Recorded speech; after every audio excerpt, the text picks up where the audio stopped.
డిండి project ఏదైతే ప్రారంభించారో ఆ డిండి project లో శివన్నగూడెం కావచ్చు, కిష్టరాంపల్లి కావచ్చు, లక్ష్మణాపూర్ కావచ్చు, మరి మొత్తం రిజర్వాయర్ల పరివాహక ప్రాంతాల్లో అనేక గ్రామాలు మునిగిపోతా ఉన్నాయి.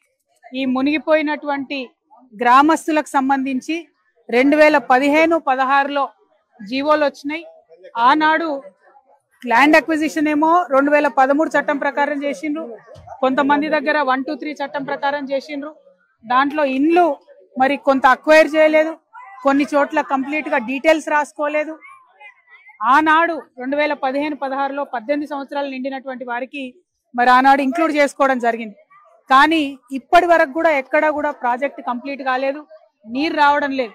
మేం డిమాండ్ చేసేది ఒకటే ఇవాళ తెలంగాణ జాగృతి తరఫున, ఎప్పుడైతే ప్రాజెక్ట్ డేట్ ఆఫ్ కమిషన్ ఉంటుందో, అంటే ప్రాజెక్ట్ లో ఎప్పుడైతే నీళ్ళు వచ్చి పొలాలకు పోతాయో, ఇంకా 3 ఏళ్ళు కానీ 4 ఏళ్ళు కానీ 5 ఏళ్ళు కానీ ఆ టైంకు 18 ఏళ్ళ వాళ్ళు ఎంతమంది ఉంటారో వాళ్ళందరికీ కూడా కాంపెన్సేషన్ ఇవ్వాలి, ప్యాకేజ్ ఇవ్వాలి అనేటటువంటిది మొదటి డిమాండ్.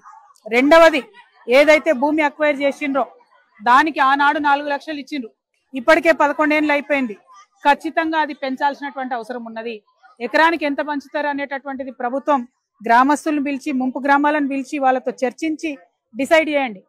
ఏదో రాజగోపాల్ రెడ్డి గారు చెప్పినట్టు 25 లక్షలు 30 లక్షలు అని గొంతెమ్మ కోరికలు మేము కోరతలేం. కానీ ఆనాడు 4-5 లక్షలు ఇచ్చిండ్రు, మాక్సిమం కొంతమందికి 7.5 లక్షలు ఇచ్చిండ్రు.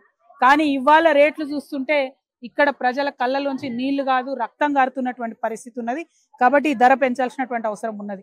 ఇక మిగతా విషయాలకు వచ్చినట్టయితే, ఏదైతే గ్రామాలు ఉన్నారో వాళ్ళలో 80% ఖాళీ అయింది, కానీ ఇంకా కొంతమంది గ్రామాలను పట్టుకునే ఉన్నారు.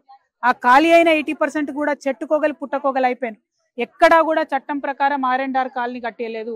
గ్రామం తీస్తే గ్రామానికి గ్రామం రీలొకేట్ చేయాలనేటటువంటిది ప్రాథమిక మానవతా సూత్రము, దాన్ని పాటించలేదు. ఈ గ్రామస్తులంతా కూడా చెట్టుకోగలు పుట్టకోగలుగా చెదిరిపోయినటువంటి పరిస్థితి ఉన్నది. కాబట్టి మేము డిమాండ్ చేస్తా ఉన్నాం. ఇబ్రహీంపట్నం పట్టణంలో కొంతమందికి, చింతపల్లి మండల కేంద్రంలో కొంతమంది అడుగుతా ఉన్నారు.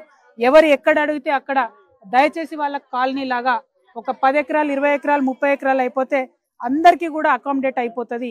కూలీ నాలి చేసుకునే పేద ప్రజలు ఉన్నారు కాబట్టి ప్రభుత్వం ఆలోచించాలని కోరుతున్నా.